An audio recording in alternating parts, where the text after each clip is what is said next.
የሚቀጥሉት ሳምንታት ዕለታት ሰሞነ ሕማማት ስለሆነ ሰሞነ ሕማማት ደግሞ ኦሪቱ ውስጥ የነበረውን ዘመን የምናስታውስበት መስቀል የሌለበት ፍትሐት የሌለበት ቅዳሴ የሌለበት ቅዱስ ሥጋውና ክቡር ደሙ የማይሰጥበት ፍጹም የኃጢአት ስርየት የሌለበት ዘመን ስለሆነ ቅዳሴ የለም ጸሎተ ፍትሐት የለም በእነዚህ 5 ቀናት። ስለዚህ ሰው ሲሞት ዝም ብሎ መቀበር የለበትም። ምን አደረገች ቤተክርስቲያን? ምናልባት ሕማማት ውስጥ የሚሞት ሰው ቢኖር እንኳን ቀድሞ ምን ፈጸመችለት ማለት ነው? ፍትሐት። አይገርም? ስለዚህ ውድለት መቅረት የለም ማለት ነው። ተጠርተ ብትሄድ ከባድ ነው። መቼ እንደምንጠራ ስለማናቅ እሁድ ሁሉም ሰው መጥቶ ልክ እንደ አስከሬን መፈታት አለበት።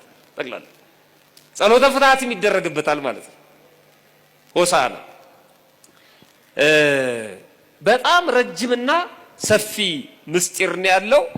በዚህ ቀን አንደኛ የተነገረው ትንቢት ተፈጽሟል። በአህያ ተቀምጦ ወደ ኢየሩሳሌም እንደሚመጣ የተነገረው ትንቢት የተፈጸመበት ቀን ነው። ሁለተኛ ምሳሌው እውነተኛ የሆነበት።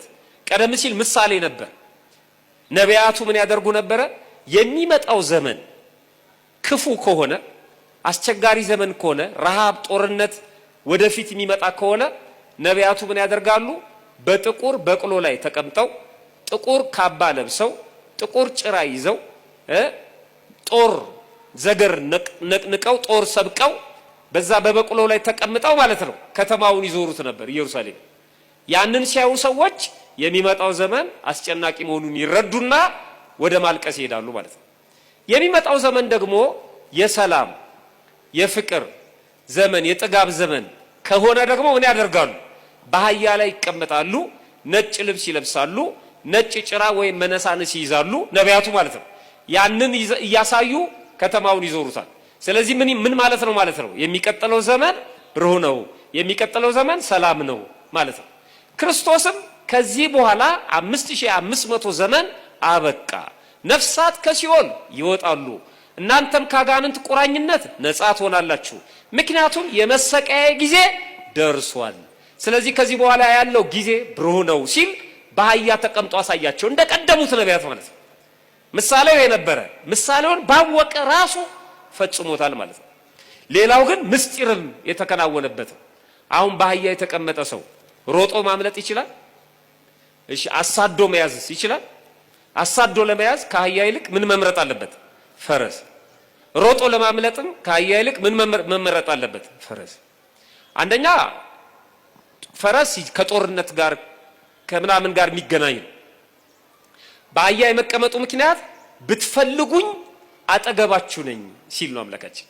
በአህያ የተቀመጠ ርቆ እንደማይሄድ ሁሉ እናንተም ከፈለጋችሁኝ አጠገባችሁ ነኝ፣ እኔ የቅርብ አምላክ ነኝ እንጂ የሩቅ አምላክ አይደለሁም ሲል። በአህያ የተቀመጠ ሰው አሳዶ አይዝም። ምን ማለቱ ነው ማለት ነው? በአህያ ተቀምጦ ያሳየን፣ ካልፈለጋችሁኝ አልገኝም፣ እናንተ ስትፈልጉኝ ነው እንጂ ካልፈለጋችሁኝ እኔም አልፈልጋችሁም። እግዚአብሔር አስገድዶ የሚገዛ አምላክ አይደለም። ሹ ፈልጉ ታገኛላችሁ፣ መዝጊያ ምቱ ይከፈትላችኋል ለማለት ነው። አህያ ከእንስሳት ሁሉ የመጨረሻ ደካማ ተደርጋ የምትታይ ሰው የሚጭናት፣ እንደውም ሰው ሲሳደብ ራሱ ቢመርጠው ፈረስ አይልም አይደለም? ሲሳደብ የሚመርጠው ምን ብሎ ነው? በጣም ያሳዝናል። የተናቀች ናት።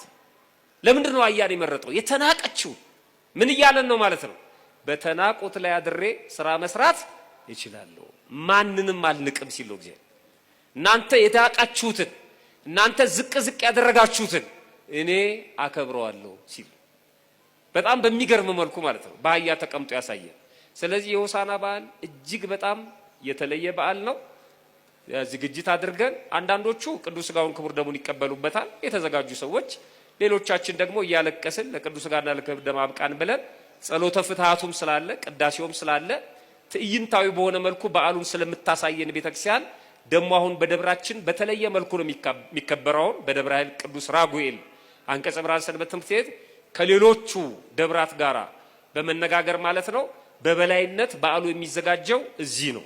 ከመቶ ምናምን ሰንበት ትምህርት ቤቶች ጋር የነዛን በዓል ማለት ነው ኃላፊነቱን ወስዶ የደብራችን አንቀጸ ብርሃን ሰንበት ትምህርት ቤት ነው የሚያዘጋጀው።